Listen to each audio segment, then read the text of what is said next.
Bonjour les riders et les riders. Je suis en train de rêver là.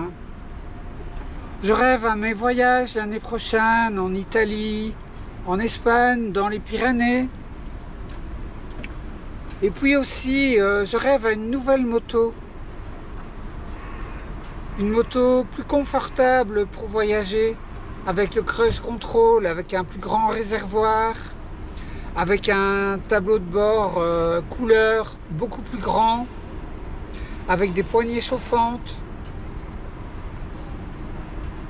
Mais ça ressemble vraiment très fort à l'Africa Twin Adventure Sport, vous ne trouvez pas?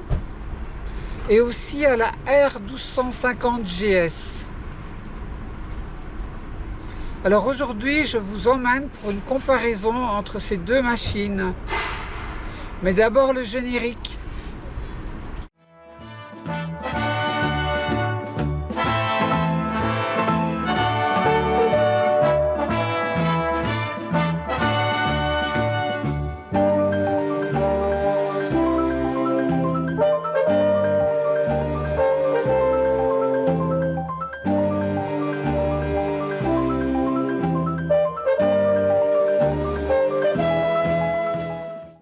Alors avant de démarrer la comparaison, je voudrais vous dire quelque chose. Ne vous fâchez pas contre moi, ce n'est que mon humble avis. Je sais que dans le monde de la moto, tout le monde a ses préférences, tout le monde a sa marque, son style, son avis. Et vraiment, j'ai pas envie de me fâcher avec quelqu'un. Ce n'est que mon avis personnel. Il n'engage que moi. Par contre, je serais vraiment très contente d'avoir vos commentaires en dessous de la vidéo et je vous répondrai. Allez, on y va. Vous voyez sur la photo que les deux motos sont assez semblables, hein, surtout si on prend la photo sous le même angle de vue et avec le même coloris. Ici, c'est le coloris que j'aime bien. Tricolore, blanc, rouge, bleu. L'Africa Twin à droite, la version 2020 a même les jantes dorées, comme la BMW. Ici, c'est une photo de la version 2021 qui va sortir dans les prochaines semaines. Alors, vous êtes habitués à mes comparaisons, hein, toujours des colonnes. Ici, à gauche, la BMW, à droite, la Honda. Donc ce que je voudrais bien pour ma prochaine moto, c'est d'abord le cruise control. La BMW là en option, la Honda là en standard. Les poignées chauffantes, même chose, c'est une option chez BMW et c'est en standard chez Honda. La version 3 couleurs, comme j'aime bien, ça s'appelle Steel Rally chez BMW et ça s'appelle Pearl Glare White chez Honda. Chez BMW, la peinture est en option. Alors, je voudrais un grand écran couleur. C'est bien sûr disponible en standard chez les deux constructeurs. Au niveau du poids, le même poids, 250 kg chacune. J'ai mis une croix rouge parce que moi, personnellement, je trouve que c'est un peu trop lourd. Voilà, il pourrait mieux faire, mais voilà, c'est comme ça. Alors, est-ce qu'il y a une garantie 5 ans? Chez Honda, c'est standard. Chez BMW, ça coûte 350 €. Et voilà, ils m'ont l'ont offert quand j'ai été au salon. Je ne sais pas pourquoi, mais voilà, j'ai eu ce cadeau. La reprise de mon ancienne moto. Au départ, Honda était 500 € plus cher que BMW. Et finalement, BMW s'est aligné sur Honda. J'ai envoyé l'offre de Honda chez BMW. Ils se sont alignés. Alors, par rapport aux options chez BMW, eh bien, je me retrouve avec le Keyless Ride. c'est-à-dire que c'est la fonction, la clé qu'on peut laisser dans sa poche, donc ça fonctionne par onde radio, je suppose. De l'autre côté, pour la Honda, j'avais choisi la barre de protection pour le carénage, donc les barres de protection latéraux. Et puis je pense que quand même Honda va sortir la Smart Key aussi en 2021, mais j'en suis pas certaine. Mais je pense que dans la version qui arrive en magasin, il y aura quand même la Smart Key, donc la clé qu'on peut aussi garder en poche. Mais finalement, on a quand même des différences de technologie. Alors, qu'est-ce qu'on a comme différence? À droite, j'ai le DCT, donc changement automatique de vitesse. À gauche, je l'ai comparé un petit peu au Shift Cam de chez BMW, bien que ce ne soit pas la même chose, puisque le Shift Cam, c'est pouvoir changer de vitesse sans débrayer. De toute manière, c'est une option que je n'ai pas choisie ici. Chez Honda, j'ai les suspensions électroniques. J'ai pas pris cette option chez BMW. Par contre, chez BMW, c'est un moteur boxeur, donc le centre de gravité est plus bas chez BMW que chez Honda. Et ça, j'aime bien.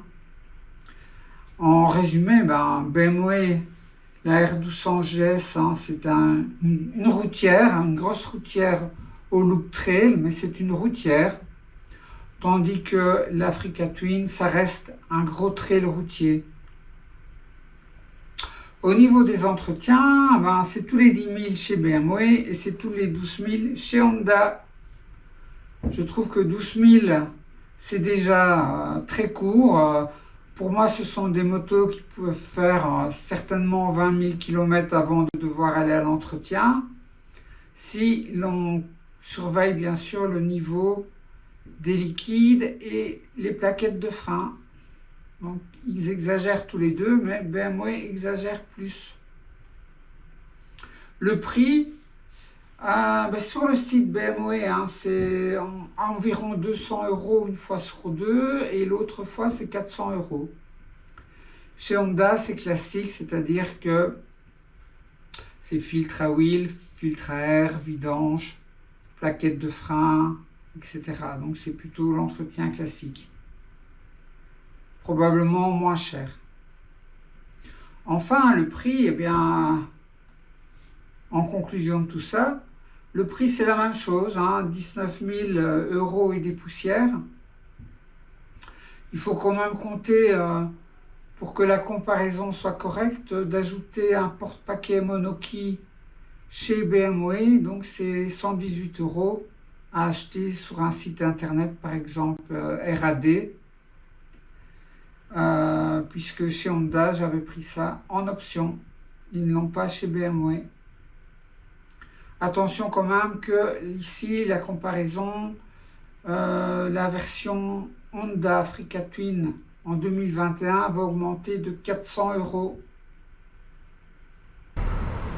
Bon voilà, vous avez vu la comparaison, les deux motos sont fort semblables. Et puis les deux constructeurs se sont alignés sur vraiment la même fourchette de prix. Bon, c'est pas un hasard effectivement, c'est pour essayer d'obtenir des parts du marché. Alors qu'est-ce qui reste?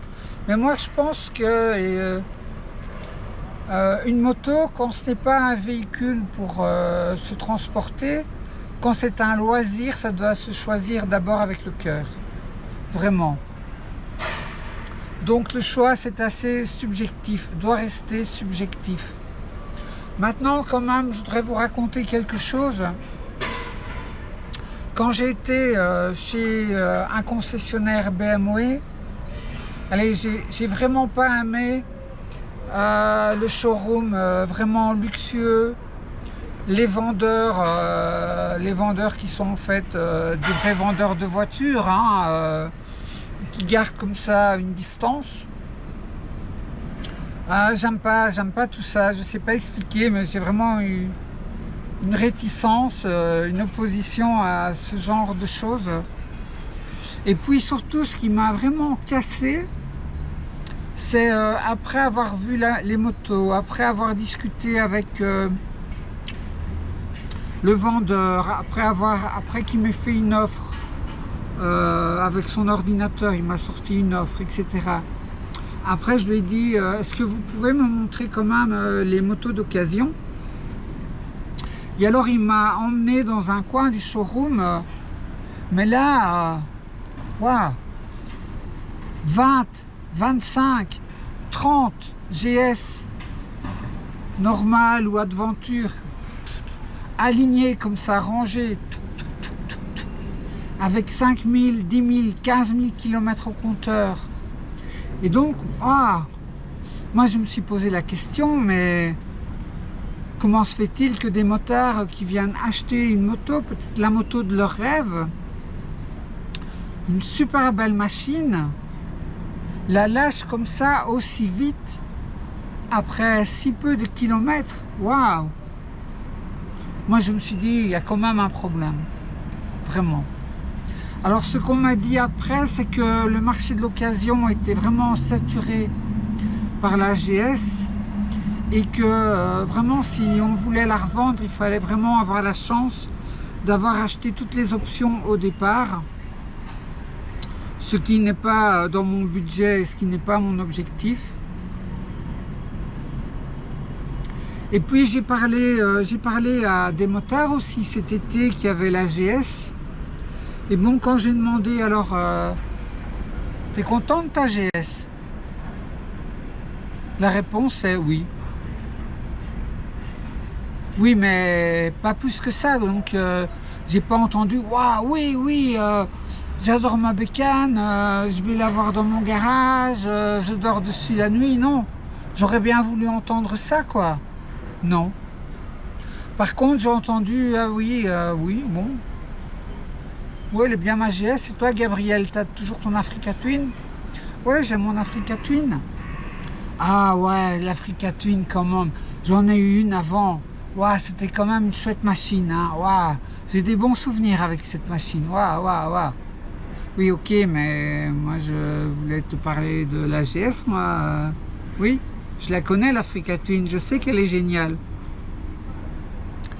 Et donc voilà, quoi. Voilà, ça me fait quand même réfléchir beaucoup, quoi. Donc voilà, allez, je suis impatiente d'avoir vos commentaires. J'y réponds, hein. J'essaie toujours de mettre un petit mot à chaque commentaire. Voilà, il commence à faire vraiment froid, on est vraiment rentré dans l'hiver.